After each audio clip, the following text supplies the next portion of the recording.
Welcome again in Alluring Shiksha Dwar. In this platform, we are making videos related to the B.Ed integrated course that is called the BA B.Ed and BSc B.Ed. In the previous video, we had finished the chapters question tags. In this video, we will be talking about the strategies related to the how can we deal with the papers, as well as we can cover some other topics. तो basically हम लोग के पास time क्या है, न कि बराबर बचा हुआ है, मतलब डे आफ्टर टुमारो एग्जाम होगा, तो इसलिए हमने जो भी चैप्टर कवर किए हैं वो इधर लिखा हुआ है। जो ही मतलब अभी नहीं बताया गया है, मतलब जो चैप्टर अभी बच गए हैं, तो उसको कैसे अब एक दिन में तो इसको बताया नहीं जा सकता, मगर हाँ, how can we deal with दो चैप्टर्स विद इन 1 डे। और आप लोग खुद पहले से भी पढ़ रहे होंगे, तो उसका स्ट्रेटजी क्या होना चाहिए। जैसे अभी मतलब एक दिन बचा हुआ है, जितना समय बचा हुआ है उसमें कैसे हम लोग उसको मतलब गो थ्रू कर सकते हैं, उसको कैसे टच कर सकते हैं, चैप्टर्स को कैसे हेल्पफुल होगा। मतलब अब जाहिर सी बात है कि एक एक चैप्टर को पढ़ने के लिए कम से कम मतलब 2, 3, 4 दिन चाहिए, मगर है कि टाइम तो है नहीं, तो मगर कोई एक ऐसा वे होना चाहिए जिससे क्या हो सके कि पूरे चैप्टर को थोड़ा बहुत देख ले, जहां से क्या हो कि क्वेश्चन आए तो मतलब उस मतलब हेल्प मतलब उसको डील करने में हेल्प हो। मतलब अगर गो थ्रू कर लिए होंगे तो बिल्कुल ही नहीं, अगर हम चैप्टर से मतलब गुजरे हैं, नहीं देखे हैं, तो क्या होगा, दिक्कत करेगी। तो पहले हम लोग देखते हैं कि पहले हम लोगों ने क्या है, वॉइस जिसको बोलते हैं, या इसको आप दूसरे नाम से बोलते हैं एक्टिव पैसिव टेंस और मॉडल का हमने देखा था शुरुआत में। उसके बाद नरेशन जिसको डायरेक्ट और इनडायरेक्ट स्पीच बोलते हैं, उसको भी देखा था। यहाँ से भी आपके क्वेश्चन आएंगे, यहाँ से भी आएंगे, और क्वेश्चन टैग्स, ठीक। ये बहुत बड़े बड़े चैप्टर थे, तो इसलिए उसमें वक्त लगा है, ठीक है। अब बहुत से जैसे ये बहुत से चैप्टर्स हैं जो मतलब इसमें कॉन्सेप्ट की कोई बात नहीं होती है, मतलब थोड़ा बहुत कॉन्सेप्ट होता है, बाकी आपके मेमोराइजेशन पर डिपेंड करता है कि मतलब आप कितना मतलब चीजों को याद रख पाते हैं टिल टू एग्जाम, मतलब एग्जाम तक कितना। मतलब जैसे वो कैब को ले ले, तो वो कैब में क्या है, उसमें कोई कॉन्सेप्ट नहीं है कि मतलब कि हाँ ऐसे मतलब हम इसका इस लॉजिक से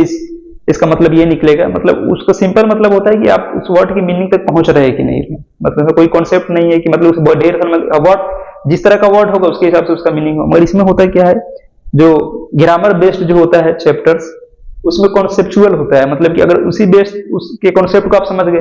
तो जरूरी नहीं कि आप बहुत सारे क्वेश्चन को जाने, सिंपल है कि कुछ क्वेश्चन को आप जानते हैं कॉन्सेप्ट को, तो क्वेश्चन को डील करते वक्त उसी कॉन्सेप्ट को अप्लाई करना पड़ता है। तो क्वेश्चन में सब्जेक्ट ओवर ये सब चेंज होता रहेगा, मगर बाकी कॉन्सेप्ट वही रहेगा। मगर बाकी कुछ चैप्टर होते हैं जिसमें क्या होता है कि याद करना पड़ता है, जैसे इडियम्स एंड फ्रेजेस है,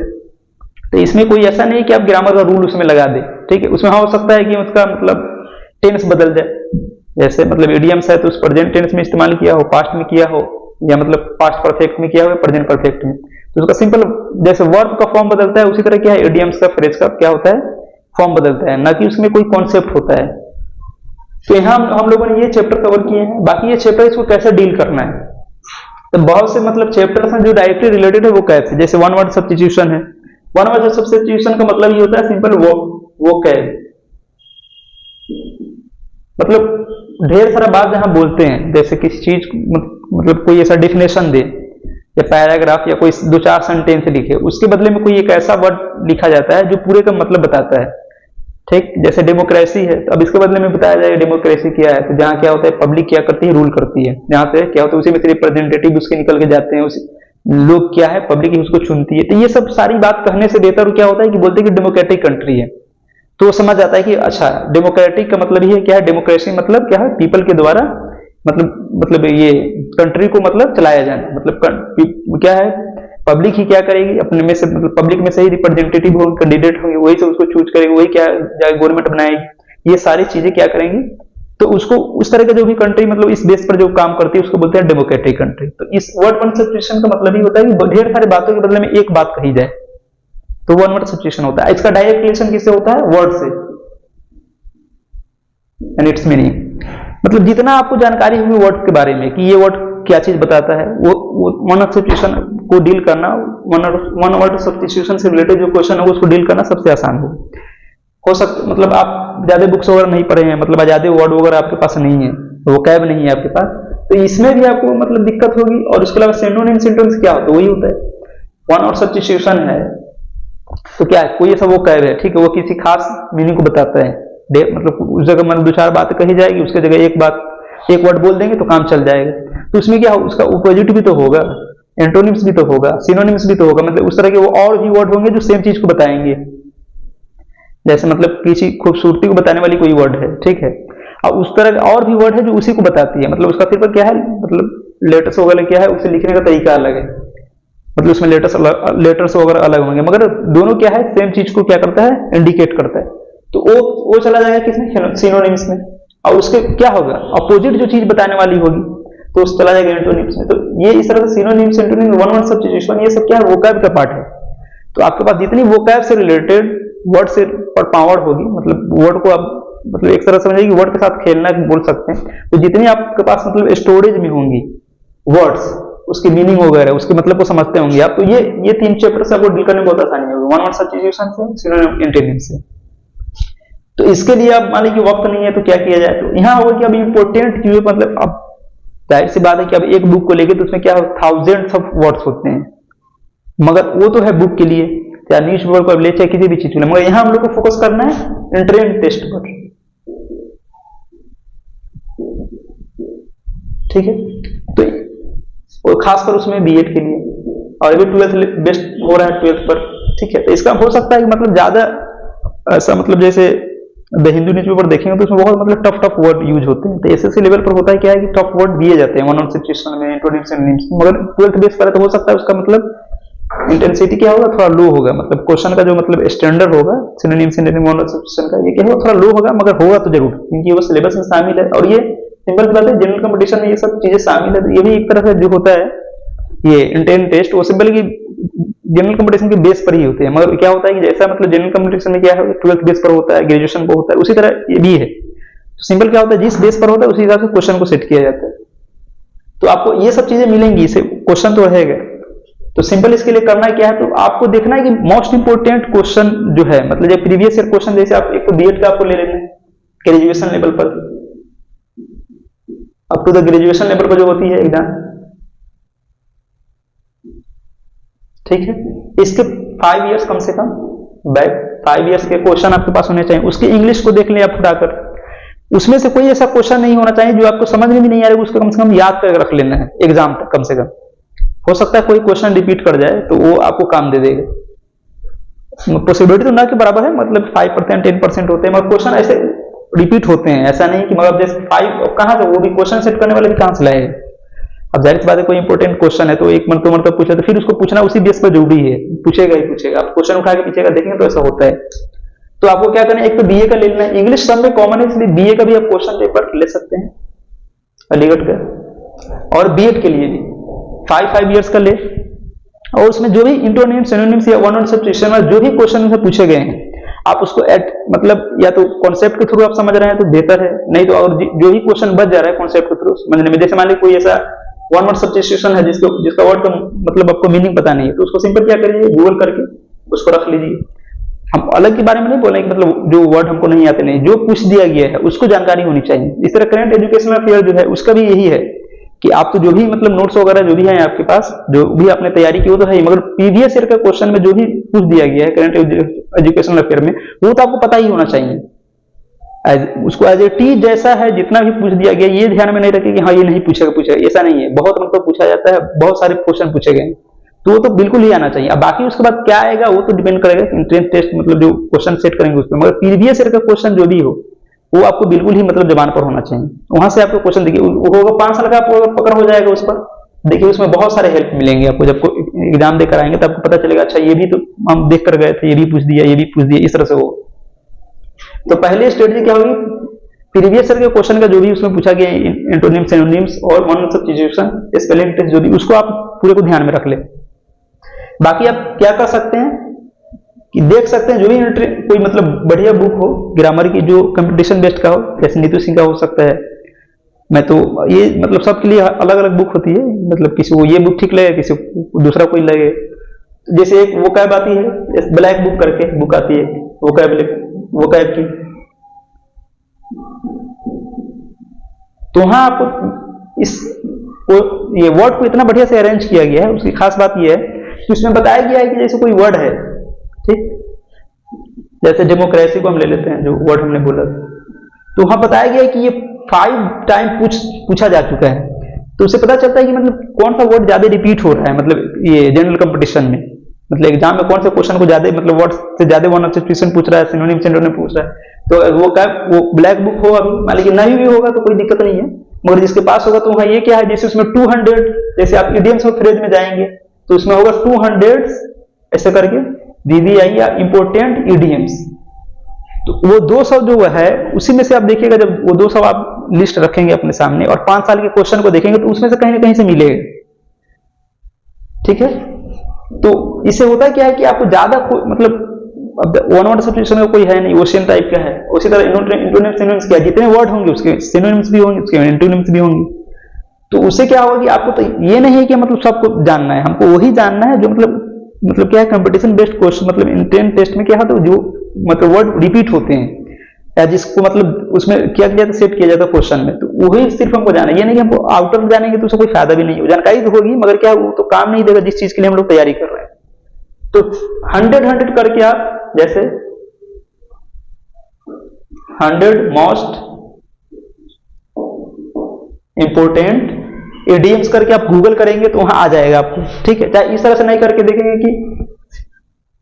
क्या 100 important asked idioms in examination, मतलब इस तरह से कोई ऐसा टाइटल लिख के भेजे जिससे पता उनको मतलब गूगल सर्च इंजन में ऐसा पता चले कि हाँ इंपोर्टेंट को खोज रहा है, तो वहां से आपको 100 का लिस्ट मिल जाएगा। तो उसको गो थ्रू कर लेंगे, देख लेंगे, ठीक है। उसके बाद आप क्या करेंगे, उसके साथ मतलब उसका डेफिनेशन वगैरह सब मतलब सजा के दिया गया, तो उसको नहीं तो आप एक एक करके थोड़ा बहुत उसको गोल गोल करके देख लेंगे। इस तरह क्या करेंगे, सिनोनिम्स एंटोनिम्स में देख लेंगे। उसमें एग्जाम वगैरह भी डाल सकते हैं, आपको लग रहा है कि एसएससी डालने पर जल्दी आ जाएगा तो एसएससी डाल सकते हैं, ठीक है, या और किसी एग्जाम को डालने पर आ जाएगा तो ऐसे भी डाल सकते हैं। मतलब कहने का मतलब ये है कि उसमें आपके पास वक्त कम है तो आप ज्यादा वर्ड वगैरह पर ध्यान देंगे, उतना हो भी नहीं सकता है कवर, क्योंकि वक्त नहीं है, 2 दिन बचा हुआ है। तो आप 100 की लिस्ट के हिसाब से देख सकते हैं कि वन वर्ड सब्स्टिट्यूशन जो मतलब ज्यादा रिपीट होता है वो वन वर्ड सब्स्टिट्यूशन 100 का क्या है, इंटोनिम्स सिनोनिम्स का क्या है, इडियम्स एंड फ्रेज का क्या है, इस तरह करके तो ये हो जाएगा, ठीक। अब आएंगे दूसरे पार्ट पर, यहाँ जैसे इडियम्स के लिए वही करना है, इडियम्स एंड फ्रेज के लिए। इडियम्स और फ्रेज में क्या होता है, जो मतलब डेली लाइफ में जो मतलब ज्यादा यूज होता है, ठीक है, जैसे कम अक्रॉस है, ठीक है, रन ओवर है, इस तरह से जो भी होती है मतलब इडियम्स एंड फ्रेजेस, वो मतलब डेली लाइफ में ज्यादा यूज है। न्यूज वगैरह में देखेंगे, स्पीकर जो बोलते हैं उसमें भी देखेंगे, तो मतलब जो डेली लाइफ से भी है और जनरल कंपटीशन में भी उसको पूछा जाता है। अब इडियम्स के लिए क्या होगा, फ्रेज के लिए बहुत सारे आप जाएंगे तो उसमें 2-2 हजार होगा, तो ये भी नहीं कि सबको देखना है, जो मतलब आप मतलब एग्जाम में ज्यादातर रिपीट होते हैं बस उसी पे फोकस करना है, क्योंकि उसी से हमको काम है। बाकी ये नॉलेज के लिए तो जितना भी सीखना, हमको तो नॉलेज के लिए भी पढ़ नहीं रहे, हम तो एग्जाम के पॉइंट ऑफ व्यू से पढ़ रहे हैं कि मतलब स्पेसिफिक हो कि जो मतलब एग्जाम में वो काम दे, बस उसी पर फोकस करना है। बाकी एग्जाम टेंस से निकलने के बाद आप जितना आप सीखना चाहे सीख सकते हैं। तो ये भी ये 100 वाला जो है, 100 या 200 वाला जो रूल्स है, मतलब आप मोस्ट इंपोर्टेंट वाला ये सब में लगा सकते हैं, इडियम से फ्रेज में लगा सकते हैं, ठीक है। या आपके पास कोई बढ़िया जो हो, बढ़िया पब्लिकेशन की बुक हो इंग्लिश ग्रामर की, ठीक है, वहां से आप देख सकते हैं। ये जो हमने ये बताया ब्लैक बुक वाली जो वोकैबुलरी है, ये मतलब सजा कर दिया गया, वो सिंपल वोकैबुलरी के लिए, उसमें ग्रामर वगैरह का कोई पार्ट नहीं है। तो उसमें इडियम्स कौन सा मोस्ट इंपोर्टेंट है, तो उसमें पूरा दिया गया कि 2004 में ये पूछा गया, 6 में पूछा गया, 6 मतलब पूछ दिया गया पिछले अभी तक। तो उसमें उसको देखने पे ये लगता है कि अच्छा ये इंपोर्टेंट है, तभी तो बार बार पूछा जाएगा, वहां से ये पता चलता है। तो वो हो तो उससे आप हेल्प ले सकते हैं, और नहीं हो तो कम से कम गूगल वगैरह का इस्तेमाल करके आप ले सकते हैं। तो ये रूल क्या करेंगे, फ्रेज में इडियम्स में भी इस्तेमाल करेंगे, वन वर्ड सब्स्टिट्यूशन में भी जब इस्तेमाल कर सकते हैं। और इस पर क्या है, एक तो डायरेक्ट आप सर्च कर सकते हैं वन वर्ड सब्स्टिट्यूशन, और दूसरा क्या हो सकता है कि वन वर्ड सब्स्टिट्यूशन से रिलेटेड क्वेश्चन आप मारिएगा, मतलब सर्च कीजिएगा वहां पर गूगल पर, तो आ जाएगा मतलब सॉल्व करने वाला क्वेश्चन के फॉर्म में। इसमें ऑप्शन भी रहेगा, top 100 one word substitution question answer, तो उस तरह आएगा, तो उसको आप अटेम्प्ट भी करेंगे तो वो भी हो जाएगा, थोड़ा प्रैक्टिस भी हो जाएगा, आपको पता भी चल जाएगा कौन कौन से इंपोर्टेंट क्वेश्चन है। 1-2 मतलब करेंगे वो जीवन में छप जाता है। अब स्पेलिंग टेस्ट भी क्या है, डायरेक्टली वोकैब से ही रिलेटेड है, इसका भी कोई ऐसा रूल नहीं है। स्पेलिंग टेस्ट क्या है, वर्ड ही होता है, सिंपल क्या है, जो मतलब डिफिकल्ट जो वर्ड होते हैं, मतलब जिसका मतलब लिखने में जैसे होता है कि कंफ्यूजन होता है, तो उसी वर्ड को क्या है स्पेलिंग टेस्ट में दिया जाता है। नॉर्मल वर्ड उतना नहीं दिया जाएगा, मतलब जो सिंपल सा है, जैसे ऑन टॉप कॉर्नर है, ठीक है, इसमें दिक्कत होती लोगों की ई होगा कि ए होगा, तो इसलिए उसको पूछा जाता है। तो इस तरह के और भी वर्ड है तो उससे पूछ लिया जाएगा। तो स्पेलिंग टेस्ट भी क्या है, डायरेक्टली आपको वोकैब का ही पार्ट है। तो आपको वर्ड जितने दिमाग में होंगे उसी में से कोई पूछ दिया तो आपको ठीक है, और मालिक अलग से पूछ दिया तो थोड़ा बहुत मतलब पैटर्न से ही पता चल जाता है कि कैसा होगा। मगर ये भी क्या है, डायरेक्ट आपके वर्ड से ही रिलेटेड है। आप जितने वर्ड से गो थ्रू किए होंगे, जितने वर्ड पर आपकी पकड़ होगी, ये स्पेलिंग टेस्ट में आपको मदद करेगा। तो यहाँ भी आप क्या करें, यही रूल अपना सकते हैं कि 100 स्पेलिंग टेस्ट क्वेश्चंस या वर्ड्स वहां करेंगे तो वहां से आ जाएगा कि जो मतलब बार बार क्वेश्चन क्या है, जो वर्ड्स बार बार स्पेलिंग टेस्ट के वाले कॉलम में ऑप्शन में ये क्वेश्चन में पूछा जाता है जनरल कंपटीशन में, वो सब आ जाएगा आपको, 50 आ जाए 100 आ जाए, उसको देख लीजिएगा, वहां से हो जाएगा आपको। तो ये तो हो गया हमारा। अब देखिए यहाँ पर सेंटेंस कंप्लीशन है। सेंटेंस कंप्लीशन मतलब कंप्लीट से बना है, ठीक है। सेंटेंस कंप्लीशन में बताया था फिर मेरे फर्स्ट वीडियो में कि ये बहुत मतलब ये नहीं कि कोई एक चैप्टर है, ठीक है, ऐसा कोई चैप्टर ग्रामर का है नहीं। सिंपल क्या सेंटेंस कंप्लीशन मतलब जिसमें फिलर्स मतलब फिल इन द ब्लैंक्स होता है, जैसे कोई क्वेश्चन है, ठीक है, तो मतलब यहाँ पर कोई सेंटेंस होगा, बीच में क्या होगा, फिल इन द ब्लैंक्स, मतलब खाली जगह होगी वहां पर भरने के लिए। तो उसमें कोई भी एक मतलब एप्रोप्रिएट जो होगा सूटेबल वर्ड्स होता है वो मतलब ये तो प्रीपोजिशन से हो सकता है, इडियम्स एंड फ्रेज से भी, मतलब जिस तरह का ऑप्शन होगा उसके हिसाब से हो जाएगा, तो वो सेंटेंस कंप्लीशन का आता है। तो ये ऑल ओवर क्या है, ये असल में ग्रामर और वर्ड मीनिंग्स ये सब के लेकर मिलाकर एक चैप्टर बना दिया गया, ठीक। इसमें जैसे एडजेक्टिव्स भी आ सकते हैं इसके अंदर, एडवर्ब्स भी आ सकते हैं, कोरिलेटिव कंजंक्शन भी आ सकते हैं। तो जो इसमें जैसे मान लीजिए नो सूनर जैसे आ गया यहाँ पर, नो सूनर, इसके साथ कुछ लिखा हुआ है, फिर इसके बाद यहाँ करके फिर एक सेंटेंस में लिखते हैं, यहाँ देन आ जाएगा, तो क्या हो गया, ये इसमें सब आ जाते हैं इंटोनिम सिनोनिम से, जो भी मतलब इसमें मतलब ऐसा वर्ड कोई हो,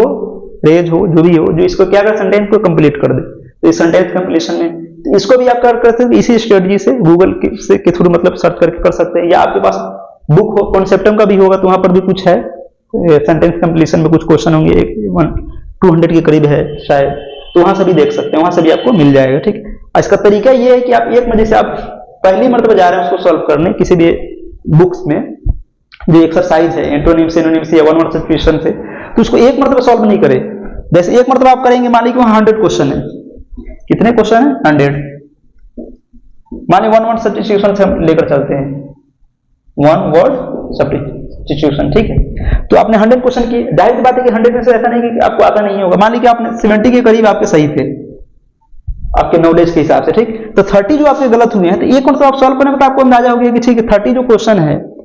जो 70 आपके सही हुए, तो आपको उसमें तो कोई करने की मतलब इजाफा करने की जरूरत है नहीं, उसको ध्यान मतलब वो तो ऑलरेडी आपको आता है, दोबारा भी आप सॉल्व करेंगे तो नॉलेज बेस्ड था, आप किए फिर दोबारा वही सही होगा। मगर जो गलत हुआ है, ठीक है, आपसे, तो उसको ऐसे नहीं हो जाएगा सही कि मतलब एक मतलब सॉल्व किए और पता चल गया 30 जो क्वेश्चन है इसमें आउट ऑफ 100 30 मुझको नहीं आता था, तो उसको छोड़ के आगे बढ़ गए आप दूसरे एक्सरसाइज पर, फिर उसको क्या कीजिए, गो थ्रू कीजिए। इससे होगा क्या कि अब जब क्या जो गलत हुआ था आपका क्वेश्चन, मान लीजिए कि 45 नंबर का क्वेश्चन था, इसमें ऑप्शन थे ए बी करके, ए बी सी डी, तो ये आपका गलत था, फिर आप दोबारा तुरंत उसके बाद करेंगे, जैसे अभी मैंने सॉल्व किया था इस एक्सरसाइज को, जिसमें 100 क्वेश्चन थे, 70 सही हुए, 30 गलत हुए, फिर आप करेंगे तो जो आपका सही है तो उसको तो रुकेंगे नहीं, जो आपका गलत हुआ था, जैसे 45 नंबर का क्वेश्चन था उसको गलत होता, इसमें आपको पता चल जाएगा क्योंकि आप ऑप्शन देख चुके ऑलरेडी, तो फिर आपको तो नॉलेज अभी भी नहीं है उसके बारे में, मगर जैसे ही क्वेश्चन पर पहुंचेंगे तो कहेंगे वो बी मतलब ऑप्शन इसमें सही था, क्योंकि हमने इससे पहले सी लगाया था, तो अब बी सही है। तो अब डायरेक्टली आप क्वेश्चन पढ़ेंगे तो डायरेक्ट आपका ऑप्शन माइंड क्या देगा, ऑप्शन इंडिकेट करेगा जो सही है उसको, क्योंकि इससे पहले आप जान चुके हैं क्या, जब गलत हुआ था तो आपने देखा था ऑप्शन, तो क्या था उसमें आंसर देखा था तो कहा था इसमें बी है। तो इस तरह एक मतलब और करेंगे तो क्या हो जाएगा कि फिर उसके बाद देखेंगे कि आपका अब क्या होगा, अब जाकर 95 के करीब हो जाएगा सही। क्यों ऐसा हुआ, क्योंकि 70 तो आपके पहले ही सही थे एज पर योर नॉलेज, ठीक है, नॉलेज के हिसाब से आपके सही थे 70, अब इसमें 25 क्यों इंक्रीज करके, क्योंकि आपने इसका आंसर देख लिया पहली मरतबा जो गलत हुआ था, अब दोबारा कर रहे हैं तो बार बार आप जैसे जैसे क्वेश्चन में पहुंच रहे हैं जहां गलत हुआ था आपका माइंड इसको बता रहा है, ठीक है, कि अच्छा इससे पहले तुम गलत किए थे, ठीक, और इसका जो आंसर देखे थे ये सी था बी था, मतलब उसका वर्ड भी होगा, ए बी सी करने का मतलब उसको कोई ना कोई वर्ड होगा तो इंडिकेट करेगा, तो इसे हो जाएगा। फिर उसके बाद तीसरा मरतबा करेंगे तो एक भी गलत नहीं होगा, क्योंकि क्या है 70 आपके सही थे, दोबारा एक मरतबा कर लिए, उसके बाद करते जाएंगे तो ये हो सकता है कि वो तो इसलिए नहीं हुआ कि आपको मतलब पहले से उसकी जानकारी थी, ये इसलिए हुआ कि मतलब एक मतलब रिपीट करने के बाद दोबारा जो है गलत था, माइंड आपको बार बार बताएगा इस जगह तुम सी लगाए थे इसलिए गलत था, इसलिए बी इसका ऑप्शन सही तुम देखे हो तो बी ही सही हो। तो जैसे आप करके कॉपी ओवर नोटबुक ओवर जैसे क्वेश्चन नंबर 1 ए इस तरह करके बी 2 3 4 5 करेंगे, इसका ए है बी है सी है, फर्स्ट मरतबा में गलत हुआ, ठीक है, जितना वो आप इस तरह क्रॉस करे रहेंगे, उसके बाद आंसर आप खुद लिखेंगे वहां पर कि इसका अच्छा सी है, दोबारा करेंगे तो खत्म हो जाएगा, क्योंकि दोबारा जब करने जाएंगे तो आपको खुद तक बताएगा माइंड कि हाँ इसको तुम ये तुम्हारा गलत हुआ था, आंसर देखे ये तो सी है बी है इस तरह। तो इस तरह कर सकते हैं सब में, इडियम्स एंड फ्रेज में भी, ठीक है, सिनोनिम्स सिंटोनिम्स में भी, वन वर्ड सब्स्टिट्यूशन सब में, जो भी आपके पास नोट बुक है ग्रामर की कोई, उसके सब एक्सरसाइज को आप कीजिए, जो भी गलत होगा तो एक मरतबा एक्सरसाइज को करने के बाद ये नहीं कि उसके बाद दूसरी एक्सरसाइज पे चले जाए, उसी एक्सरसाइज को एक मरतबा और कीजिएगा, उसके बाद दोबारा में क्या होगा बहुत कम ही वक्त लगेगा, जैसे पहले में 15 मिनट लगाया तो दूसरे में कीजिएगा तो ऑलरेडी क्या है आप आप जान चुके हैं पूरे ऑप्शन को, उसमें सोचने में वक्त लगा था क्या, जो मतलब जिसकी जानकारी होती है जो उस क्वेश्चन के बारे में कि ये सही किस इसका कौन है, तो उसमें तो वक्त लगता नहीं, डायरेक्ट देखिए ऑप्शन कर दी। हम लोग को वक्त कहाँ लगता है, जिसके बारे में जानकारी नहीं होती है तो वहां दिमाग लगाते हैं, अच्छा ये भी हो सकता है, ये भी हो सकता है, टाइम वही कंज्यूम करता है। तो इस तरह से करेंगे तो पहले मर्तबे में तो वक्त लगेगा, दूसरे मर्तबे में वक्त नहीं लगेगा, क्योंकि ऑलरेडी आप आंसर देखते हो क्या कि धर धर करते चले जाइए, वक्त मतलब बहुत जल्दी खत्म हो जाएगा वो। तो 2 से 3 मरतबा एक एक्सरसाइज को कीजिए, ठीक है, जिसमें सबका सब सही हो रहा है तो उसको दोबारा तिबारा करने की कोई जरूरत नहीं, क्योंकि उसमें तो गलत होने का सवाल ही नहीं, क्योंकि आप एक मरतबा कर रहे हैं सही है, दूसरे मरतबे करेंगे आपको जानकारी की मतलब नॉलेज बेस्ड है वो, नॉलेज को क्या है उस पर आ रहा है पूरा आपका आंसर, तो उसको करेंगे, मतलब जिसमें गलती ज्यादा हो रहा है तो उसको ज्यादा करना है, ठीक है, ये एग्जाम के पॉइंट ऑफ व्यू से। और आपको ये ध्यान होगा कि हमको तो जानकारी है नहीं, ये तो दिमाग में छप जा रहा है कि इसका ऑप्शन सही है, तो आपको एग्जाम तक ही बात रखनी है दिमाग में, एग्जाम तक ही ना काम लेना है उससे, बाकी वो भूल भी जाएंगे। तो जैसे तैयारी करते हैं लोग तो क्या होता है एग्जाम के 1-2 मंथ के बाद तो भूल जाते हैं, जो भी वो कैब वगैरह याद किए रहते हैं सब खत्म हो जाता है, जब तक उसको रिपीटेशन में नहीं आएगा। और रिपीटेशन में इसलिए नहीं आता क्योंकि वो एकदम यूनिक वर्ड होते हैं जो डेली लाइफ में उतना खास यूज होता नहीं है उसके, तो इसलिए ये ध्यान में नहीं रखेंगे हमको, मतलब इस तरह करेंगे तो सिंपल क्या है, जानकारी तो है मगर ऑप्शन से हमको याद है, तो ऑप्शन से ही याद रखना है ना, एग्जाम में वही पूछेगा, ऑप्शन आ जाएगा तो आपको सही हो जाएगा, बस एग्जाम में ही तो फायदा लेना है, ठीक है। तो इस तरह से कर सकते हैं, सब सेगमेंट में आप कर सकते हैं, 1 वर्ड सब्स्टिट्यूशन में, स्पेलिंग टेस्ट में भी आप गूगल का सहारा ले सकते हैं, या जो भी आपके पास ग्रामर का बुक है उसके सहारे। उसमें क्या है हर चैप्टर के साथ 2 4 5 क्या होगा, जैसे ब्लैक बुक के साथ है जैसे 1 वर्ड सब्स्टिट्यूशन है, उसमें 20 एक्सरसाइज है और सब में 20 क्वेश्चन है, तो सबको आप करते जाएंगे तो 20 को 20 से मल्टीप्लाई करेंगे आप तो कितना 400 होते हैं 1 वर्ड सब्स्टिट्यूशन। तो इसमें मान लीजिए आपको 250 ऑलरेडी आ रहा था तो 150 है, ये नहीं है तो 2-3 मरतबा करेंगे सब एक्सरसाइज को तो आपका इंक्रीज होगा 350 हो जाएगा, टेम्पोरली होगा एग्जाम तक ही मगर हो जाएगा आपका, तो इससे काम हो जाएगा आपका, ठीक। चलिए आगे देखते हैं फिर कैसे करना। और ये जो बताया दिया गया है जो भी मतलब पहले वीडियो में जो भी चैप्टर कवर किए गए उसे तो क्वेश्चन आएगा, ग्रामर बेस्ड जो क्वेश्चन होता है उसमें तो कोई यति नहीं, उसमें तो मान लीजिए सेंटेंस चेंज होगा मगर कॉन्सेप्ट वही रहेगा, इसमें से क्या होता है इसमें कहीं से पूछ सकता है, इसलिए वोकैब पर ज्यादा लोग ध्यान देते पहले से ही, ताकि लास्ट में तो उतना वोकैब पर कॉन्सेप्ट क्या होता है, कॉन्सेप्ट कभी भी आप सीख सकते हैं, ठीक है। एक मतलब जैसे कोई टेंस पढ़ लिया तो उसको बार बार पढ़ने की जरूरत है, मगर क्या वोकैब हमेशा नया क्या होता है पढ़ सकते हैं, वोकैब में हमेशा नयापन आता रहता है, ये वोकैब जाएंगे तो दूसरा आ जाएगा, तीसरा आ जाएगा, और क्या प्रेजेंट इंडेफिनिट आप समझ गए तो दोबारा प्रेजेंट इंडेफिनिट में नए नहीं आएंगे, वही रहेगा वो उसको क्या एक्टिव है या पैसिव हो। तो इसलिए ग्रामर पहले कवर मतलब ग्रामर और वोकैब को साथ साथ लेकर चलना चाहिए जो भी चीज की तैयारी कर रहे हैं। तो अभी तो क्या है हम लोग के पास जिस तरह जितना वक्त है उसके हिसाब से कैसे करें। अब यहाँ पर एक प्रीपोजिशन वाला है यहाँ पर और कोरिलेटिव कंजंक्शन, स्पेलिंग टेस्ट भी हो गया कवर यहाँ पर। अब प्रीपोजिशन के लिए क्या करें, अब देखिए यहाँ पर देखना यह है कि प्रीपोजिशन से 2 तरह के क्वेश्चन आते हैं, एक तो डायरेक्ट प्रीपोजिशन से आता है कि ऑन से रिलेटेड पूछ दिया, एट से रिलेटेड, इन से रिलेटेड, ओवर है, बीनीथ है, अंडर, ये सब है, ठीक। तो एक तो होगा डायरेक्ट, ये कब होता है जब क्या होता है एग्जाम का लेवल क्या हो हाई नहीं है, जैसे 12th लेवल पे तो डायरेक्ट पूछ सकता है आप, ठीक है, डायरेक्ट प्रीपोजिशन से। मगर एक होता है फिक्स्ड प्रीपोजिशन, जैसे ग्रेजुएशन लेवल पे जो बीएड के एग्जाम होते हैं तो उसमें ज्यादातर क्या होता है कि फिक्स्ड प्रीपोजिशन होता है, मतलब कोई किसी वर्ड के साथ क्या कौन सा प्रीपोजिशन होगा, जैसे एक्सेस है तो इसके साथ फोर भी लगा सकते हैं, टू भी लगा सकते हैं, इस तरह से। तो ये वर्ड डिसाइड करेगा किस तरह का वर्ड है, उसके साथ फोर आएगा कि टू आएगा। तो ये होता है फिक्स्ड प्रीपोजिशन कि कोई वर्ड अपने साथ प्रीपोजिशन होगा तो वही लेगा, ये नहीं कि आपके साथ कुछ बदल दे। जैसे मान लीजिए ऑन ले, ऑन द टेबल है, अभी हम टेबल को हटा के चेयर भी कर सकते हैं, कुछ भी कर सकते हैं, बेड कर सकते हैं, जो भी। तो ये फिक्स्ड प्रीपोजिशन है क्योंकि डायरेक्ट हम प्रीपोजिशन का से ही ले रहे हैं, ठीक है। मगर एक होता है जो वर्ड पर डिपेंड करता है कि कौन सा वर्ड है उसके हिसाब से कौन सा प्रीपोजिशन होगा। जैसे प्रोन आता है तो इसका साथ प्रोन टू होता है, तो इसके साथ प्रोन फोर कोई कर देगा तो वहां गलत हो जाएगा कि टू भी है फोर भी है, दोनों प्रीपोजिशन है, मगर वो डिपेंड अपने आप पर नहीं कर रहा, वो क्या कर वर्ड पर डिपेंड कर रहा है, तो उसको बोलते हैं फिक्स प्रीपोजिशन। मगर इस एग्जाम में जैसे 12th बेड हो रहा है इंटीग्रेटेड बीएड, इसमें हो सकता है कि जैसे ये क्वेश्चन क्या है ग्रेजुएशन लेवल पे ही पूछते हैं, जैसे बिटवीन और एमॉन्ग, ठीक है, कि ये सब में पूछता है, जो भी आप देखेंगे एग्जाम को उठाकर तो बिटवीन और एमॉन्ग के कॉन्सेप्ट को जानना चाहता है, ठीक। तो जैसे मान लीजिए दो लोगों में है, जब दो लोगों के बारे में बात होती है, दो चीजों के बारे में तो बिटवीन लगाते हैं, दो से ज्यादा हो जाता है तो एमॉन्ग लगाते हैं। जैसे कोई मतलब चॉकलेट है, दो बच्चों में डिस्ट्रीब्यूट करना है तो बोलेंगे ठीक है distribute the chocolate between Ram और श्याम, नाम भी रख दे चाहे कोई हो, इस तरह से दो को जो इंडिकेट करे। उसी तरह क्लास के बच्चों को करना है और क्लास में ज्यादा बच्चे होते हैं तो वहां अमंग होगा, distribute the chocolates among the students, इस तरह से। तो ये कॉन्सेप्ट क्या है, डायरेक्टली पूछ लेते हैं यहाँ पर, ठीक। अब जैसे बिसाइड, बिसाइड वाला है, जैसे ये बिसाइड हो, या एक होता है इसमें एस लगा देते हैं, बिसाइड, ठीक। तो इसको भी पूछ देगा आपको, बिसाइड में बगल में होता है, बिसाइड में होता है के अलावा, जैसे कोई मेरे पास क्या है मोबाइल, 2 मोबाइल है, चाहे मतलब एक मोबाइल में होता है कि बिसाइड क्या है, मतलब सैमसंग मोबाइल के अलावा मेरे पास और है, तो यहाँ क्या होगा, बिसाइड्स होगा। फिर उसको बिसाइड है तो जो बगल में होता है, जो बैठने वाले में होता है, जैसे नेक्स्ट टू, इसके लिए भी होता है इस्तेमाल, नेक्स्ट टू, ठीक है, इस तरह। तो जो क्या होगा कि जो मतलब थोड़ा बहुत मतलब क्या होता है, जिसमें कंफ्यूजन होता है बच्चों को, कभी इसके जगह वो इस्तेमाल कर दिया, उसके जगह इसको इस्तेमाल कर दिया, तो वहां से क्वेश्चन बनते हैं प्रीपोजिशन में,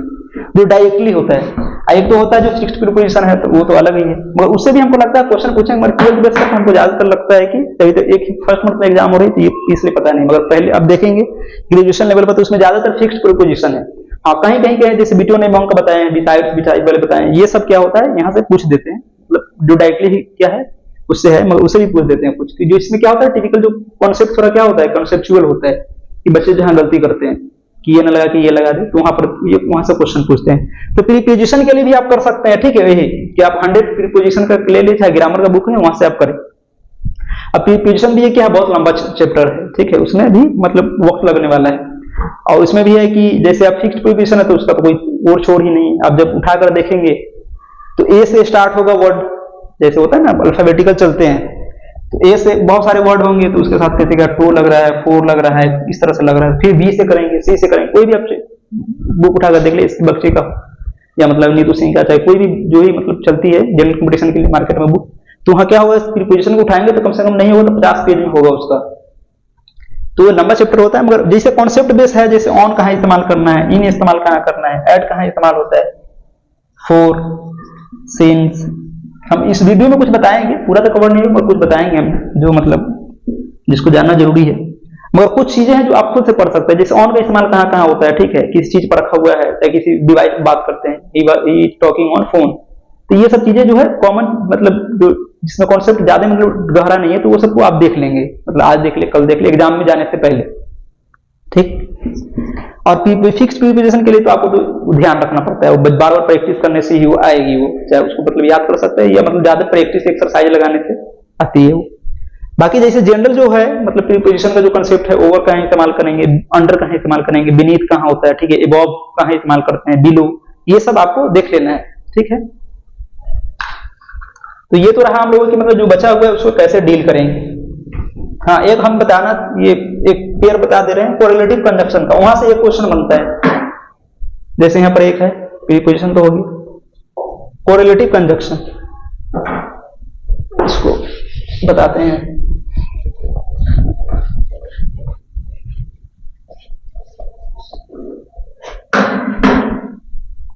इसमें पेयर के साथ आता है कोरिलेटिव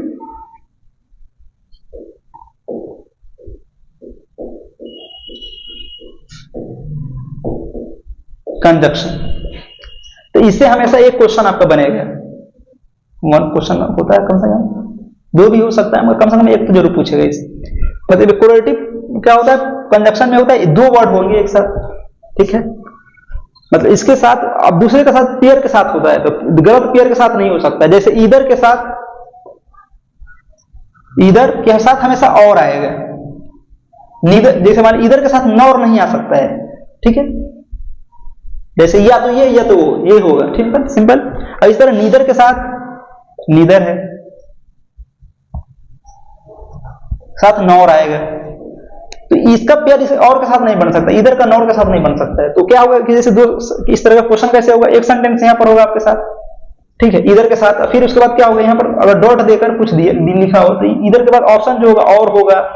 नॉर होगा, हो सकता है कि और के साथ यहां पर एक सेंटेंस हो, इधर यू गो, और यहां का पूरा खाली हो, यहां पर दिया हो ऑप्शन ए में, बी में, सी में, इस तरह करके और के साथ, नॉर के साथ, ठीक है, सुनर के साथ, देन के साथ, तो आपको यहां ध्यान रखना है कि इधर के साथ क्या आता है, और आता है, तो और वाला जो ऑप्शन होगा उसको लगा देंगे, तो आपको सही हो जाएगा। भाई आपको मतलब समझ में आ रहा हो चाहे नहीं सेंटेंस का, अगर मतलब ही नहीं समझ में आ रहा है तो कोई ऐसा सेंटेंस लिख दिया, चाहे वर्ड इस्तेमाल कर ले जिसका मीनिंग हमको पता नहीं, मगर इधर हमको पता है, इधर के साथ और का होता है रिलेशन, दोनों कोरिलेटिव कंजक्शन एक साथ आते हैं, नीदर के साथ नॉर आता है, तो आप इससे क्या होगा, आपका सही हो जाएगा ये क्वेश्चन। नो सूनर जो होता है, नो सूनर, उसके साथ देन आता है। जैसे आप देखेंगे इसमें तो बीएड के हिसाब से, मगर क्या हो, एक होता है सेंटेंस इंप्रूवमेंट, एक चैप्टर होता है जनरल कंपटीशन में, सेंटेंस इंप्रूवमेंट। इसमें क्या होता है कि आप कोई सेंटेंस दिया रहता है, उसमें क्या होगा, गलत वर्ड इस्तेमाल कर दिया जाएगा, कोई कोरिलेटिव कंजक्शन, प्रीपोजिशन, तो वहां ऑप्शन में रहेगा कि इसका कौन सा पार्ट गलत है, ए पार्ट गलत है, बी पार्ट गलत है, सी पार्ट गलत है, या डी, या इसमें से कोई नहीं गलत है, जो है जो सही का सही है। तो वहां हो सकता है, जैसे नो सूनर देन होता है, तो बहुत मतलब देन लिख देते हैं, ठीक, THE है। तो यहां से क्या होगा, जैसे सेंटेंस में दे देगा तो आपको ये जैसे बी वाले पार्ट में है, तो यहां हो जाएगी बी वाला पार्ट हमारा गलत है, ठीक। तो ऐसे तो मतलब बीएड वाले में नहीं पूछा है कभी, मैंने देखा है उसमें, मगर वो भी पूछता है सेंटेंस इंप्रूवमेंट में। मगर पेयर आपको पता होना चाहिए, नो सूनर के साथ देन होता है, ठीक है। उसके बाद बोथ के साथ एंड होगा, बोथ के साथ एंड, एज के साथ सो होता है। जैसे यहां पर एक होता है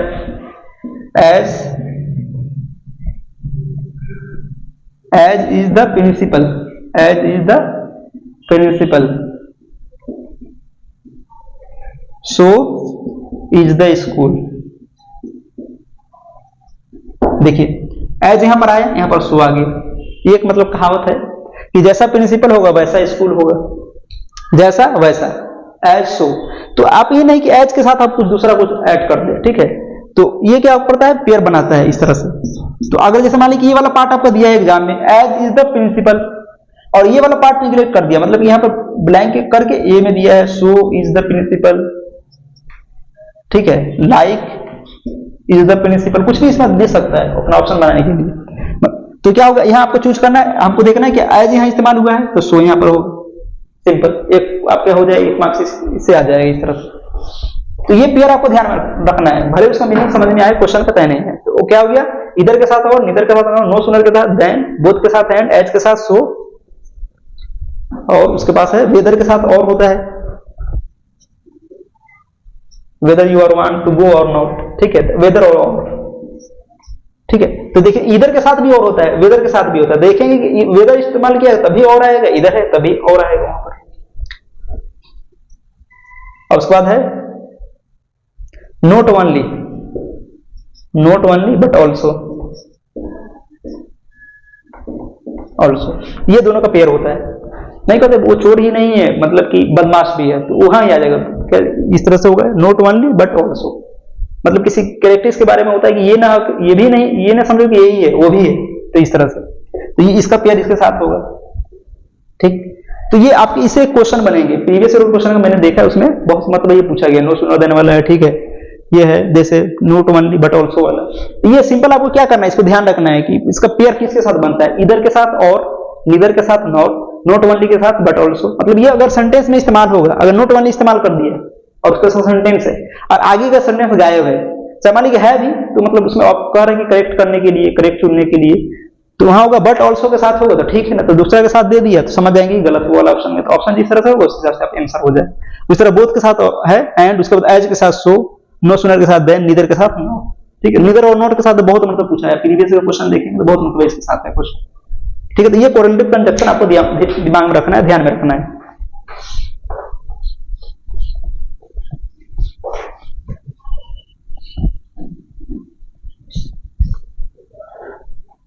अब आइए देखते हैं कि क्वेश्चन एग्जाम के दिन आप क्वेश्चन को कैसे डील करेंगे, पेपर को।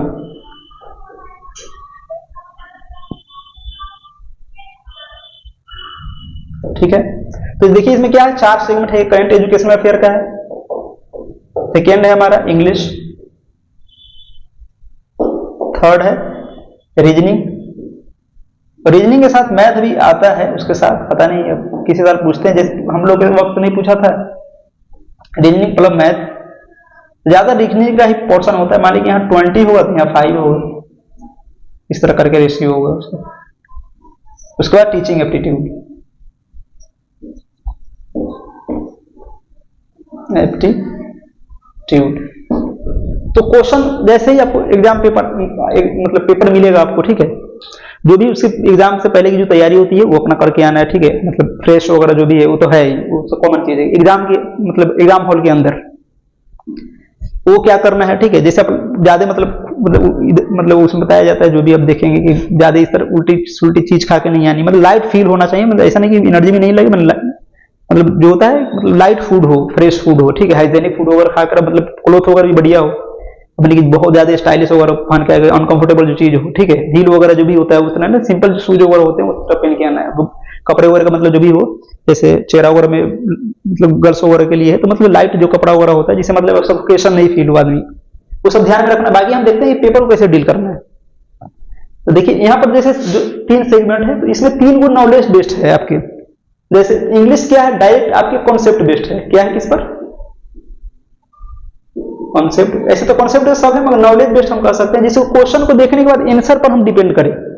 मतलब क्वेश्चन जैसे पढ़े उसके बाद आंसर हम डायरेक्ट देख के बता दें कि हाँ ये सही होगा गलत होगा, मतलब जो पहले जानकारी है, मतलब एट ए टाइम उसको करके मतलब सॉल्यूशन मतलब कैलकुलेशन वाला जो नहीं है पार्ट। तो इसमें इंग्लिश आता है, करंट एजुकेशन अफेयर आएगा, टीचिंग एप्टीट्यूड आएगा, रीजनिंग, और ये रीजनिंग वाला जो पार्ट है ये आपको वक्त लेगा। जैसे मान लीजिए ऐसा नहीं कि आप रीजनिंग का क्वेश्चन देखे डायरेक्ट आपको आंसर पता चल जाएगा, उसके लिए कैलकुलेशन करना पड़ता है, ठीक है, लॉजिक लगानी पड़ती है उसमें, तो थोड़ा वक्त ले, किसी में को कम वक्त लगेगा, किसी में ज्यादा लगेगा। मैथमेटिक्स में तो पूरा का पूरा क्या है, आपसे ये नहीं फॉर्मूला तो पूछेगा नहीं, जब क्वेश्चन देगा उसको सॉल्व करने वाला हो तो उसमें तो वक्त लगेगा। रीजनिंग से भी है तो इसमें भी थोड़ा वक्त लगता है, ठीक, पैटर्न समझ में आ गया तो जल्दी ही बन जाएगा, नहीं तो क्या होगा, इसी पैटर्न हम जिस पैटर्न को उसका आंसर है उसके इर्द गिर्द ही हम इधर उधर कर रहे हैं तो क्या होगा कि उसमें वक्त लग जाएगा, जहां 1 मिनट लगना चाहिए 2, 3, 4, 5 मिनट भी लग सकता है। तो इसको सॉल्व करने का सबसे बेहतर तरीका है कि देखिए करंट एजुकेशन है, फिर तो इंग्लिश से भी क्या होता है, ज्यादा मतलब होता है एकदम डायरेक्ट टू डायरेक्ट बात करने वाली, कि आपको जानकारी है तो करंट एजुकेशन वाला फिर आपको आएगा, नहीं तो नहीं आएगा, इसमें लॉजिक वाली कोई बात है नहीं। तो यहां से भी आप स्टार्ट कर सकते हैं। इसमें क्या होगा कि जैसे मतलब किसी एजुकेशनल बॉडीज के बारे में किसी को तो आप जैसे ही क्वेश्चन पूछा उसकी जानकारी आपको है तो आपको ऑप्शन पता चलेगा, नहीं होगा तो आपको आता नहीं है, तो उसमें क्या है, उसमें आप वक्त ज्यादा नहीं लेगा। अगर उसको भी आप अटेम्प्ट कर रहे हैं तो सिंपल क्या करेंगे, 20 ही कुछ कोई चुन लेंगे, मगर उसमें वक्त नहीं लगेगा, अगर दिमाग लगाने की ज्यादा उसमें जरूरत नहीं, मेमोराइजेशन पर डिपेंड करेगा कि आप क्या चीज याद करके आए हैं वो याद है कि नहीं है, जो याद किए हैं उससे अलग है, तो सिंपल सी है कि इसमें वक्त लगेगा ना। तो यहाँ से भी आप स्टार्ट कर सकते हैं, इंग्लिश से भी स्टार्ट कर सकते हैं, टीचिंग एप्टीट्यूड से भी स्टार्ट कर सकते हैं। मगर रीजनिंग मैं ये कहूंगा कि रीजनिंग से आप स्टार्ट न करें, इसलिए क्योंकि आप रीजनिंग को जब सॉल्व करने जाएंगे तो हो सकता है कि मान लीजिए फर्स्ट क्वेश्चन आप जैसे ही आप किए 10 सेकंड के अंदर आप सॉल्व कर लिए, पैटर्न आपको पता चल गया, क्लू मिल गया, सेकंड भी 10 सेकंड के अंदर पता चल गया, और हो सकता है कि थर्ड या फोर्थ क्वेश्चन ऐसा हो जो मतलब कि आपको समझ में नहीं आ रहा है कि क्या होगा, तो आप लीव भी कर देंगे, ठीक है, मगर लीव भी करेंगे तो आपको दिमाग कहेगा कि इसको लीव क्यों कर रहे हैं, उसको करें। आप शुरुआत में कोई तो इतना लीव करेगा नहीं, क्योंकि वक्त क्या है पूरा बचता है, जैसे मेरे शुरुआत में है, शुरुआत में ही क्या करें हम क्वेश्चन छोड़ने लगे, तो क्या उस वक्त वक्त होता है तो क्या करते हैं, कोई भी स्टूडेंट होगा तो सोचेगा कि नहीं इसको सॉल्व करते हैं, 1-2 मिनट लगेगा तो क्या होगा, वक्त तो है। तो यहाँ पर क्या हो सकता है, मान लीजिए चौथे नंबर क्वेश्चन पर आपको जो है इसमें 10-10 सेकंड दिए, इन्होंने हाँ आपका 5 मिनट ले लिया या 3 मिनट ले लिए, तो ये 3 मिनट जो आप ले देंगे यहाँ पर, तो ये क्या करें, इसका इंपैक्ट करेगा दूसरे क्वेश्चन को सॉल्व करने में। जैसे मान लीजिए यहाँ पर आप 3 मिनट दिए, अब रीजनिंग के 20 क्वेश्चन या 25 क्वेश्चन है, मैथ का पूछ दिया तो भी है, ठीक है, या नहीं पूछा तो 25 क्वेश्चन तो है वहां पर 25। तो अगर इस तरह से वक्त देंगे तो मान लीजिए रीजनिंग में हमारे कितना है 25, अब इस तरह करके इसमें हम 50 मिनट दे दे तो 2 मिनट के हिसाब से चला गया, ठीक है। तो यहाँ तो आप ठीक हो सकता है वक्त देकर आपका सब क्वेश्चन सही है, मगर बाकी 3 सेगमेंट तो आपका 75 मार्क्स बच गया है। अब जब घड़ी पर आप नजर देंगे, चाहे खुद आप घड़ी पहन कर जाएंगे, तो आप जैसे वक्त जब कम होता है तो क्या होता है, नॉलेज रहते हुए भी क्या होता है उसमें मतलब एक तरह से हो सकता है कि मतलब हड़बड़ी में आ जाता है आदमी, तो इधर का उधर होने लगेगा। तो वहां सिस्टमेटिक ढंग से करेंगे ऐसा मतलब स्मूथ में भी जाए। तो मैं ये कहूंगा कि सबसे पहले नॉलेज बेस्ड जो है उसको वहां से आप स्टार्ट करें, या तो करंट एजुकेशन अफेयर से या इंग्लिश से, और टीचिंग एप्टीट्यूड से भी। टीचिंग एप्टीट्यूड भी होता है थोड़ा इसमें लॉजिकल होता है, मतलब कोई क्वेश्चन होगा जिसमें दिमाग लगाना होगा कि कौन सा सही होगा, मतलब जिसको पढ़कर आप बता दें, जैसे क्वेश्चन पढ़े ऑप्शन पढ़े आप बता दें, जिसमें कैलकुलेशन वगैरह की जरूरत नहीं है। तो ये तीनों सेगमेंट में से आप कर सकते हैं। और यहां से जैसे क्या होगा कि जैसे ये क्वेश्चन पढ़ के डायरेक्ट आंसर देने वाला होता है, तो इसमें क्या होता है 75 क्वेश्चन आप क्या कर सकते हैं, बहुत कम वक्त में हो जाता है बच्चों का। तो जो बाकी वक्त बचेगा, जैसे मान लें कि यहाँ पर हमारा 25 मार्क्स रीजनिंग का है और इसके लिए हमको 25 मार्क्स मतलब मिनट ही चाहिए क्लास से, मगर क्या हुआ हमारे पास वक्त ज्यादा बच गया 45 मिनट तीनों सेगमेंट को करने के बाद, इंग्लिश इंग्लिश को करने के बाद, टीचिंग एप्टीट्यूड करने के बाद, करंट एजुकेशन करने के बाद, तो हमारे 45 मिनट, तब दिमाग लगाइए जितना लगाना है। अब मान लीजिए रीजनिंग में चाहिए भी टाइम और हमारे पास वक्त भी बच गया है, तो यहाँ आप कर सकते हैं। तो यहाँ आपका वक्त भी जाता होगा, जैसे आप रीजनिंग कर रहे होंगे 3 सेगमेंट के बाद, तो 3 सेगमेंट में कर लिया, ठीक है, जरूरी नहीं कि 3 सेगमेंट 75 में आप अटेम्प्ट करेंगे, 60 अटेम्प्ट किए हैं, तो आपके पास एक तरह का ये होगा ना, रिलीफ फील होगा, मतलब कि आपको ये एहसास रहेगा कि चलो हमने 60 किए हैं, 25 में आप कभी कर रहे हैं। 25 में तो ऐसा नहीं कि 25 में से मतलब बिल्कुल ही नहीं आएगा, 50 मार्क्स भी आपके, मतलब कि यहाँ से आप रीजनिंग आपके सही होते थे, क्या हो जाए 75 हो जाएगा, इस तरह से माने जो भी हो, मगर आपको ये दिमाग में जरूर रहेगा कि चलो मतलब हमारा यही एक सेगमेंट बचा हुआ है जिसमें 45 मिनट बचा है या 40 मिनट बचा है,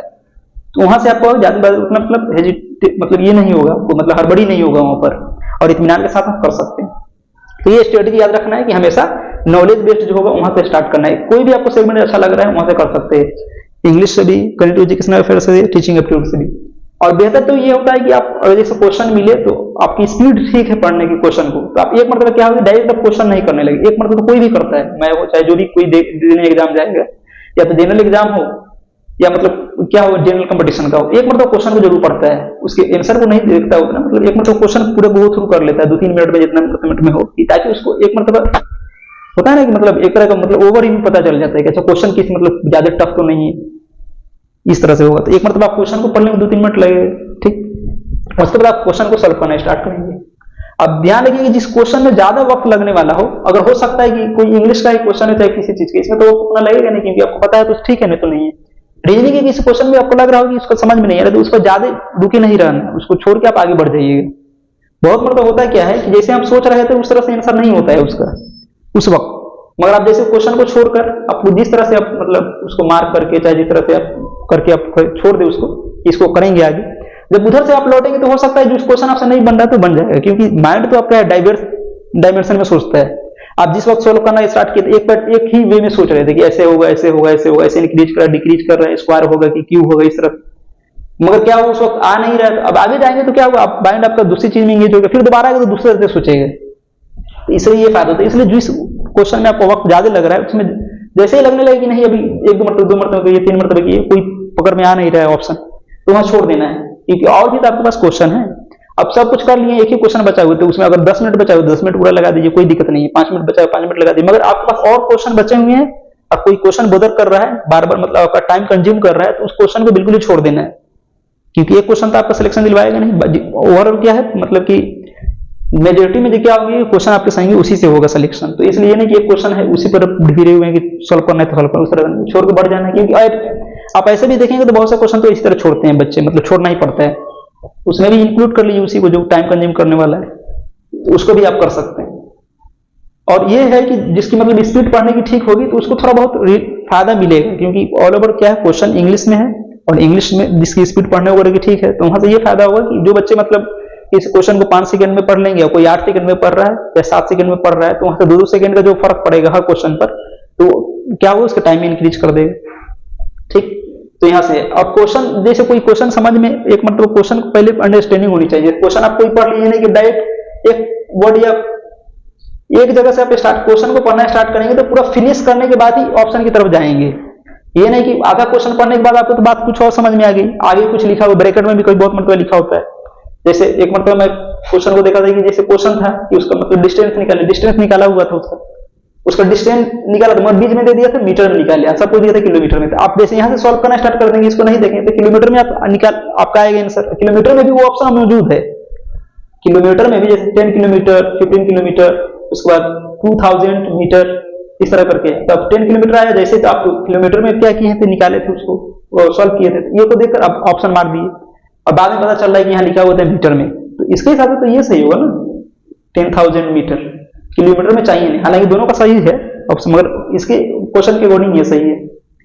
तो क्वेश्चन को पूरा पढ़ना है, पूरे क्वेश्चन को पढ़ने के बाद ही आप ऑप्शन की तरफ बढ़ेंगे, नहीं कि आधा क्वेश्चन पढ़े कुछ आगे समझ में उसी से सॉल्व करना स्टार्ट कर दिया, ऑप्शन भी मौजूद है तो और गड़बड़ हो जाएगा, और आगे पढ़ने के बाद पता चला वो इसका लिखा था कि नहीं इसका नेगेटिव चाहिए, जब नेगेटिव था तो पॉजिटिव चाहिए, तो वहां इस तरह से नहीं करना है। तो ये वो आपका क्वेश्चन को पेपर से डील करने का कि मतलब अब डील कैसे करेंगे। अब है कि नेगेटिव मार्किंग से रिलेटेड एक है कि नेगेटिव मार्किंग है कि नहीं, तो नेगेटिव मार्किंग है।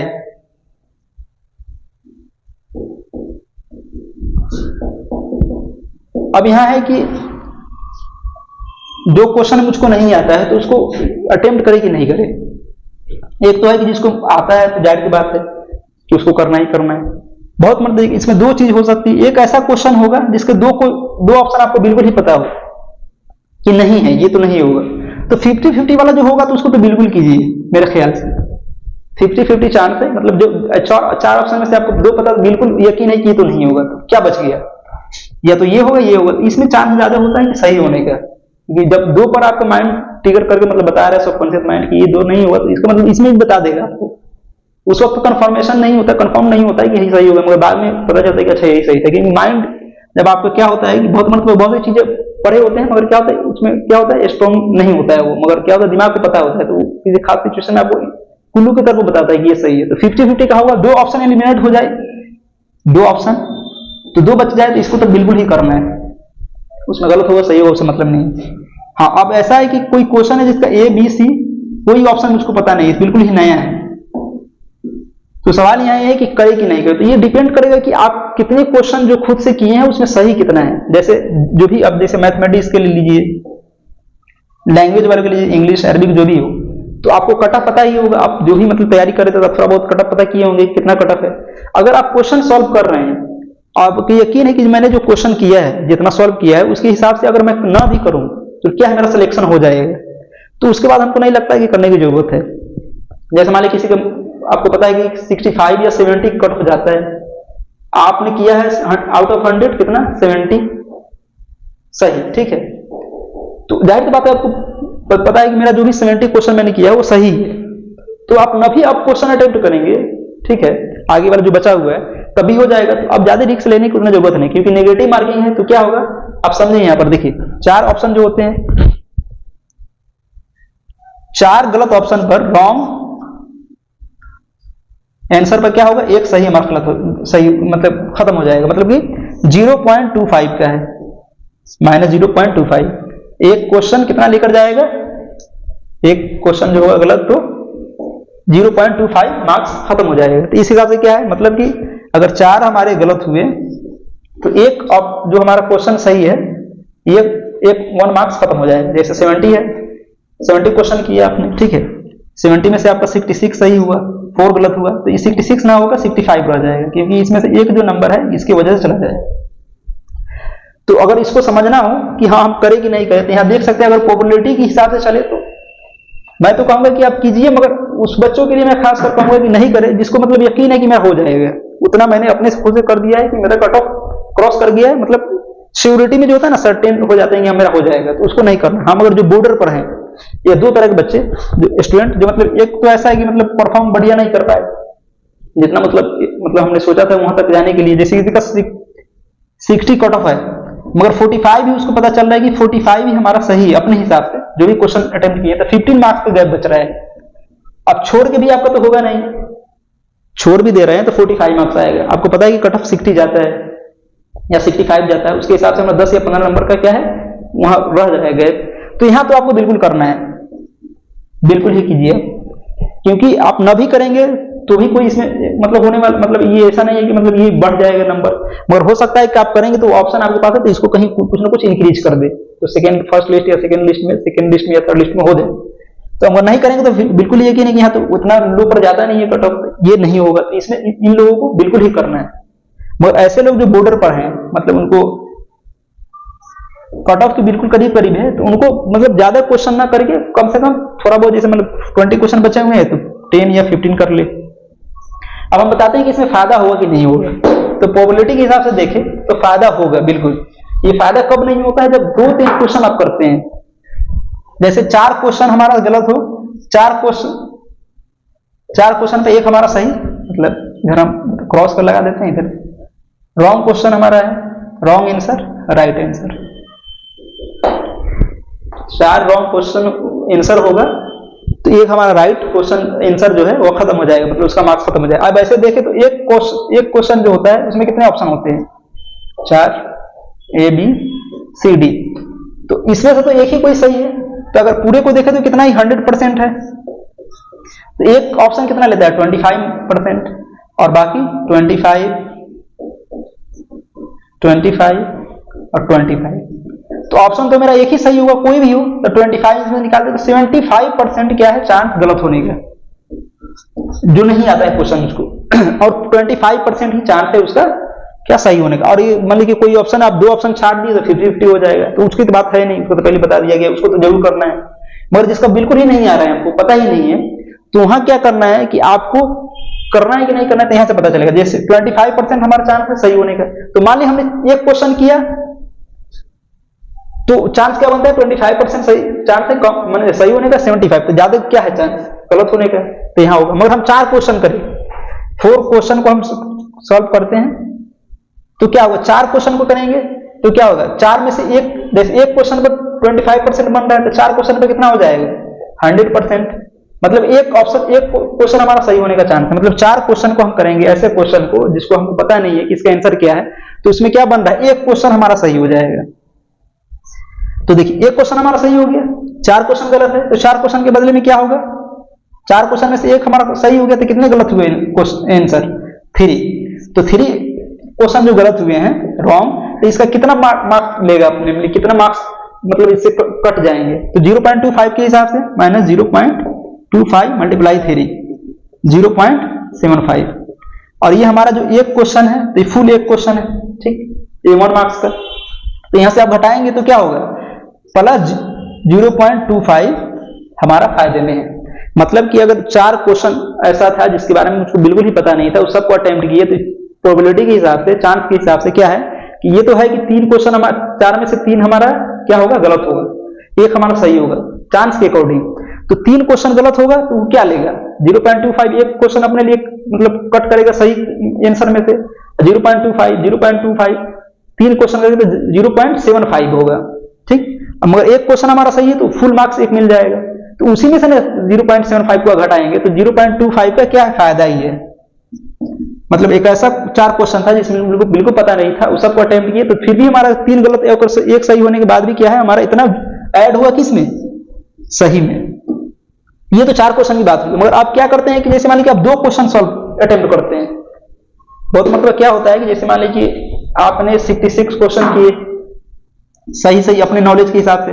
66 का 66 क्या है सही है, आपने सोचा क्या है कि चलो 2-3 क्वेश्चन और कर देते हैं सही हो जाए, ठीक है, तो 2 या 3 की और तीनों का तीनों गलत हो गया, तो क्या होगा 0.75 आपका या 0.2550 माइनस हो जाएगा। तो यहाँ आपको लगता है कि गलत कर दिया, नहीं करना चाहिए। मगर देखेंगे कि ये कम, जब क्वेश्चन नंबर ऑफ क्वेश्चन कम होता है तब ऐसा होता है। आप रेंडमली किसी भी ईयर का क्वेश्चन उठाकर देखें जिसके बारे में कोई जानकारी नहीं है, क्वेश्चन के बारे में कोई ऐसा 10 क्वेश्चन उठा ले जिसके बारे में बिल्कुल आपको पता नहीं है, और उसको अंदाजन, ठीक है, रैंडम जो होता है ना, रैंडमली क्या करें आप ऑप्शन सही मतलब टिक करना स्टार्ट करें, तो देखेंगे 10 में से आपका 2 सही हो ही जाएगा। तो देखिए 2 सही हुआ 8 गलत हुआ, तो 8 गलत हुआ तो ये कितना कट करेगा 2 मार्क्स कट करेगा, और 2 सही है हमारा तो 2 का फिर 0 हो गया। तो अटेम्प्ट कर 10 क्वेश्चन बगैर जाने हुए अटेम्प्ट करने के बाद भी कोई नुकसान नहीं है। मगर इत्तेफाक से अगर मान लीजिए हम तो ऐसे बता रहे हैं कि 2 सही होगा, हो सकता है कि 3 सही हो जाए हमारा, तो सिंपल क्या हो जाएगा, तो अब 3 सही है हमारा आउट ऑफ 10, तो 7 नंबर हमारा गलत है, ठीक है, ये हमारा 3 हो गया फुल मार्क्स, ठीक है, और ये हमारे क्या है 7 गलत है, तो 7 को आप 0.25 से करेंगे तो क्या होगा 1.75, इतना होने के बाद क्या 1.25 का फायदा होगा डायरेक्ट। तो ये कब होगा जब नंबर ऑफ क्वेश्चन ज्यादा अटेम्प्ट करेंगे, वो उन लोगों के लिए है जिनको मतलब क्वेश्चन ज्यादा बच गया है, या ऐसा है जिसको मतलब कट ऑफ क्रॉस करने का चांस नहीं है, ऐसे जितना पर हम अपने नॉलेज के हिसाब से क्वेश्चन किए, तो उन लोगों को हम कहेंगे कि बिल्कुल ही कीजिए, ठीक। ऐसे होगा कि आप देखेंगे जैसे 12 क्वेश्चन है, 12 क्वेश्चन आपने अटेम्प्ट किया तो 3 क्वेश्चन हमारा सही होने का चांस है, तो 3 क्वेश्चन का 3 फुल मार्क्स मिल जाएगा। इधर 9 है नेगेटिव, ठीक है, 9 क्या लेगा 9 अपने हिसाब से देखिए तो क्या होगा, तो 8 पर 2 मार्क्स हमारा खत्म होगा, तो इसका मतलब है 2.2, ये माइनस हमारा होगा 2.25, ये हमारा कटेगा सही में से, और हमको मार्क्स कितना मिला है फुल न जानते हुए भी 3, तो 3 में से आप घटा दे माइनस 2.25, फिर भी 0.75 का क्या है पॉजिटिव है। 12 क्वेश्चन किए जिसमें से हमको बिल्कुल ही पता नहीं था, फिर भी क्या है चांस क्या है 3 सही होंगे हमारे, 9 गलत होंगे, ठीक, प्रोबेबिलिटी के हिसाब से, तो अभी हम क्या है फायदे में है। तो इस केस में आपको कहेंगे कि आप क्वेश्चन अटेम्प्ट कर सकते हैं, मगर उन लोगों के लिए बिल्कुल ही नहीं करना है जिनको बिल्कुल ही श्योर है कि अब हमको मतलब जैसे हो सकता है इस बार कट ऑफ 60-65 जाए, ठीक है, वो तो क्वेश्चन डिपेंड करेगा कि बहुत मतलब क्वेश्चन क्या होता है, टफ आता है तो सब बच्चों के लिए टफ है तो उसमें कट ऑफ लो हो जाता है। और क्या अब ऐसा एक क्वेश्चन है कि मतलब सबके लिए मतलब कॉमन था, तो उसमें क्या होगा, नंबर ऑफ क्वेश्चन जिसके ज्यादा सही होंगे उसके कट ऑफ इसमें ज्यादा बढ़ जाता है। तो डिपेंड करेगा क्वेश्चन के लेवल पर किस तरह का क्वेश्चन है। मगर क्या है कि आपको अगर पता चल रहा है कि 65 हमारा सही है, 60 है, अब क्वेश्चन भी अपने हिसाब से ठीक है, तो वहां उन लोगों को अटेम्प्ट नहीं करना है, छोड़ देना है, ठीक। चाहे आप कुछ में ढूंढ उठ के करेंगे जिसमें 50-50 का आ रहा है चांस, उसको कर सकते हैं, बाकी को छोड़ देना। और उन लोगों के लिए जो बॉर्डर पर है, जैसे मान लीजिए कट ऑफ पता है हमको 60 जाता है, हमको 53 है, 55 है, 54 है, या मान लीजिए बिलो वाले हैं जो 45-40 वाले, तो बाकी जो भी क्वेश्चन होगा आपको अटेम्प्ट कर देना है, कोई दिक्कत नहीं। क्योंकि आप एज 2-3 क्वेश्चन करेंगे तो उसमें हो सकता है 3 को 3 सही गलत है, मगर आप 10 क्वेश्चन करेंगे, 8 क्वेश्चन करेंगे तो ऑटोमेटिक 2 क्वेश्चन सही होगा आपका, 8 में से 2 सही होगा, तो फिर भी आप देखेंगे तो 6 के हिसाब से कितना हो जाएगा आपका 1.5 नेगेटिव और 2 पॉजिटिव, फिर भी 0.5 का फायदा है वहां पर। तो इस तरह से आप लोग अटेम्प्ट कर सकते हैं। चलिए कुछ प्रीपोजिशन से रिलेटेड कुछ बात कर लेते हैं। प्रीपोजिशन तो है लंबा चैप्टर, मगर हम कुछ खास प्रीपोजिशन को देख लेते हैं।